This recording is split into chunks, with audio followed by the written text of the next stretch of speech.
Hello everyone, मेरा नाम देवेश नैनवाल है। मेरी जो एजुकेशन स्टार्ट हुई है, जो 5वीं मैंने अपने जो गांव है हमारा चौकी गांव, वहाँ से प्राथमिक विद्यालय चौकी से किया है और 12th की government inter college Srinagar. After that मैंने डिप्लोमा किया सिविल इंजीनियरिंग से गौचर से। उसके बाद मैं जॉब के लिए देहरादून आ गया था। तो मैंने कुछ टाइम काफ़ी टाइम मैंने 2000 से 2007 तक जॉब भी करी है और उसके बाद जॉब के साथ साथ फिर मैंने बैचलर ऑफ आर्किटेक्चर किया जी यूनिवर्सिटी देहरादून से।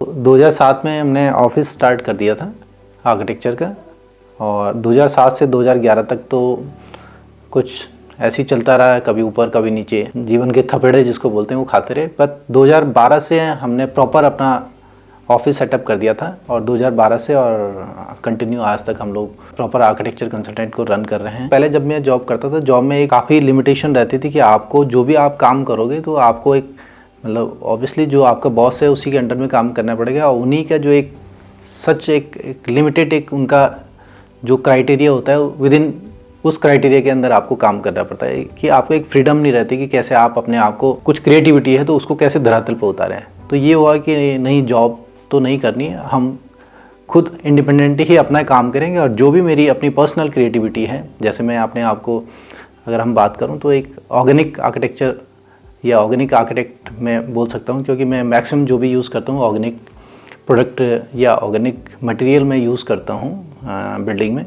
तो वो मुझे जब मैंने अपना ऑफिस रन किया तो उसमें मुझे एक फ्रीडम मिला कि वो मैं फ्रीली कोई भी डिसीजन ले सकता हूँ। स्टार्टिंग में लोगों को पता भी नहीं होता आर्किटेक्ट क्या होता है। वो तो ऑब्वियसली जैसे किसी को घर बनाना है तो उसके लिए लोन लेना होता है, तो लोन के लिए वो हो सकता है कि एमडीडी में जाते थे या बैंक में जाते, तो वो कंसर्न अथॉरिटी या बैंक वाले उनको बोलते थे ठीक है आप आर्किटेक्ट से मैप बना के ले आओ तभी आपका लोन सेंक्शन होगा। तो फिर उनको समझाना पड़ता था कि आर्किटेक्चर क्या होता है। तो आज की डेट में जो किसी लोगों को अभी पता भी है कि आर्किटेक्चर क्या होता है, तो उस लेवल पर उस समय इतना वो नहीं था। तो हम पहले लोगों को अवेयर करते थे कि हाँ आर्किटेक्ट क्या होता है और उनकी सर्विस लेने से आपको क्या बेनिफिट होता है। दूसरी प्रॉब्लम तो खैर फाइनेंशियल प्रॉब्लम होती है, जब आपको पैसा नहीं मिलेगा तो काम कैसे करेंगे। तो स्टार्टिंग में यहाँ पे पैसे का काफ़ी लो प्राइस में हम लोग काम करते थे, जो कि आज के लेवल आज के टाइम में देखें तो आज ठीक ठाक लोगों को जानकारी है तो पैसे भी देते हैं। फ्यूचर विजन की अगर मैं बात करूँ तो फर्स्ट तो हमारा ये है कि हम एक एक्सपेरिमेंटल विलेज डेवलप कर रहे हैं। एक्सपेरिमेंटल विलेज क्या है या क्यों मैं इसकी बात कर रहा हूँ, एक्सपेरिमेंट की बात है, ये हम जो प्रोजेक्ट कर रहे हैं ये बॉर्डर डिस्ट्रिक्ट है चमोली का जो फर्स्ट विलेज है। अगर हम इधर से बात करें, उधर से तो वैसे आज लास्ट विलेज जो माणा बोलते हैं, और जब एंट्री करते हैं आप टुवर्ड्स ऋषिकेश तो ये फर्स्ट विलेज चौकी विलेज पड़ता है।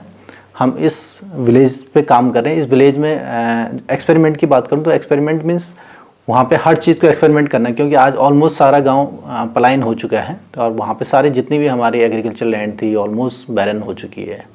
एजुकेशन सिस्टम या एजुकेशन अगर परसेंटेज देखते हैं ऑलमोस्ट 99% है, पर वहाँ पे सब कुछ ऑलमोस्ट पलायन हो चुका है। तो उस पलायन को रिवर्स माइग्रेशन करने के लिए मेरा फर्स्ट वो है कि उसको हम एक एक्सपेरिमेंटल विलेज डेवलप करें। उस एक्सपेरिमेंटल विलेज में बहुत सारे सेगमेंट हैं, अगर उसकी डिटेल की बात करें तो ये बहुत लंबा हो जाएगा। सेकंड जो मेरा फ्यूचर विजन है वो है रेडीमेड हाउस तैयार करना।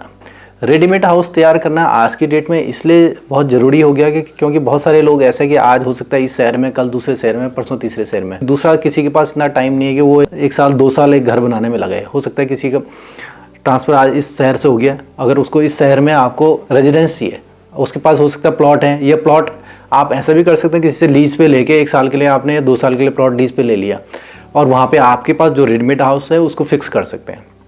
तो इस तरीके का घर बनाने का हमारा फ्यूचर विजन है। नंबर 3 जो है वो है ऑर्गेनिक आर्किटेक्ट। ऑर्गेनिक आर्किटेक्ट का हमारा एक बेसिक, वैसे तो इसके बारे में बहुत डिटेल में है, चाहे हम सेकंड रेडीमेड हाउस की बात करें उसकी भी हम डिटेल में बाद में सेपरेटली वीडियो में बात करेंगे।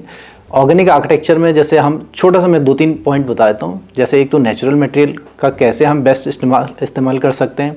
जैसे आजकल हम बहुत सारे वुडन के अगर हम प्रोडक्ट देखें, बाई प्रोडक्ट देखें, तो ऐसे ऐसे प्रोडक्ट आते हैं कि जिनसे आप कंटिन्यू 8-10 साल काम करोगे तो आपको 100% कैंसर होना है। आजकल के पेंट्स इतने हार्मफुल केमिकल आ रहे हैं, तो अगर आप उसको यूज़ करेंगे तो वो अल्टीमेटली हमारी बॉडी को नुकसान करेगा।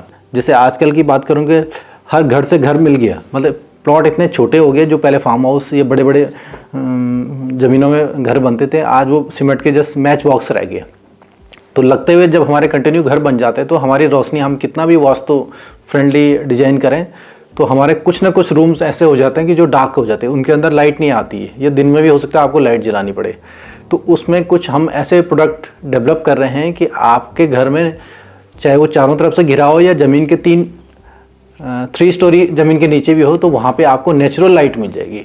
तो इस डायरेक्शन में भी हम लोग काम कर रहे हैं और जल्दी ये हो सकता है कि हम ये प्रोडक्ट ले आएंगे। होप जो भी इन्फॉर्मेशन आपसे हमने शेयर किया आपको पसंद आया होगा। Thank you so much.